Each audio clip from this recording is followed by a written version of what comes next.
Om Swastiastu. Perkenalkan, nama saya Nilu Komang Novi Wulandari, nomor absen 22 dari kelas 11 MIPA 1. Di sini saya akan menjelaskan materi bab 5 mengenai mewaspadai ancaman terhadap kedudukan Negara Kesatuan Republik Indonesia. Yang pertama itu ada menelaah ancaman terhadap integrasi nasional. Ancaman bagi integrasi nasional itu dapat datang dari luar maupun dalam negeri Indonesia itu sendiri, dalam berbagai dimensi kehidupan seperti ideologi, politik, ekonomi, sosial budaya, serta pertahanan dan keamanan. Ancaman tersebut biasanya berupa ancaman militer dan non-militer. Yang pertama ada ancaman di bidang ideologi. Globalisasi ternyata mampu meyakinkan masyarakat Indonesia bahwa liberalisme dapat membawa manusia ke arah kemajuan dan kemakmuran, akan tetapi pada umumnya pengaruh yang diambil justru yang bernilai negatif, misalnya gaya hidup yang diliputi kemewahan, pergaulan bebas, dan sebagainya. Yang kedua ada ancaman di bidang politik.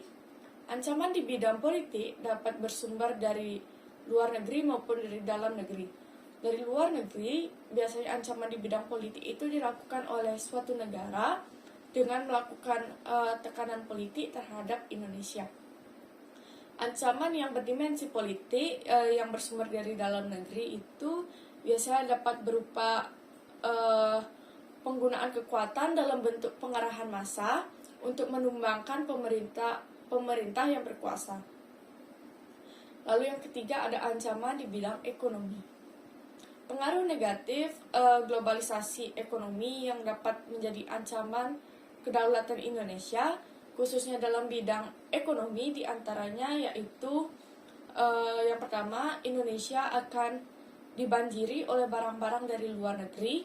Yang kedua, cepat atau lambat perekonomian negara kita akan dikuasai oleh pihak asing. Yang keempat, ada ancaman di bidang sosial budaya. Ancaman dari dalam didorong oleh isu-isu kemiskinan, kebodohan, keterbelakangan, dan ketidakadilan.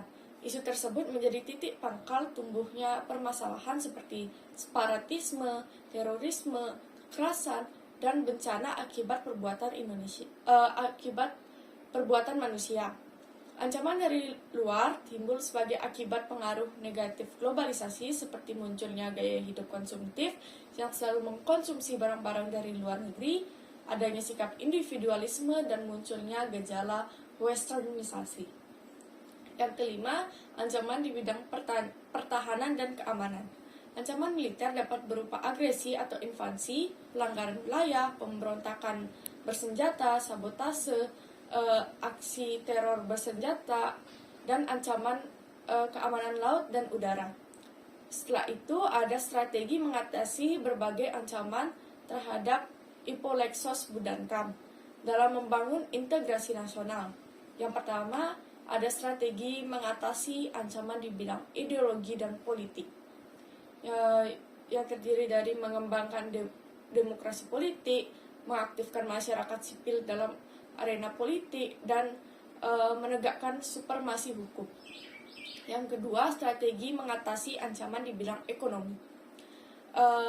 Terdiri dari sistem ekonomi dikembangkan untuk memperkuat produksi domestik bagi pasar dalam negeri, sehingga dapat memperkuat perekonomian rakyat, dan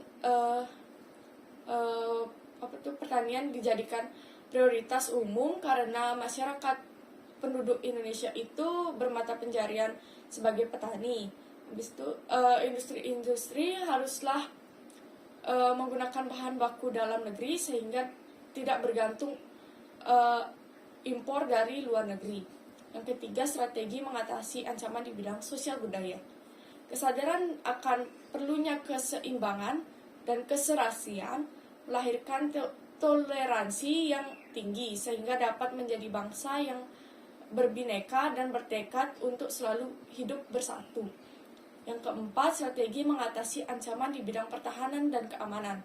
Sistem pertahanan dan keamanan yang bersifat semesta merupakan pilihan yang paling tepat bagi pertahanan Indonesia yang diselenggarakan dengan keyakinan pada kekuatan sendiri serta berdasarkan atas hak dan kewajiban warga negara dalam usaha pertahanan negara.